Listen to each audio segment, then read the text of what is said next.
একসময় তুলসী দেবী ছিলেন এক অত্যন্ত সুন্দরী এবং পবিত্র কন্যা।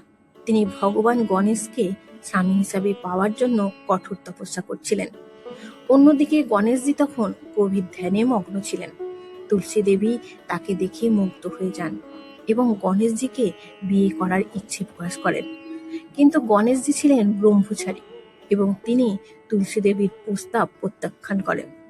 তুলসী দেবী এই প্রত্যাখ্যান সহ্য করতে পারেন না। ক্রোধে গণেশকে অভিশাপ দেন, তোমার বিয়ে অবশ্যই হবে।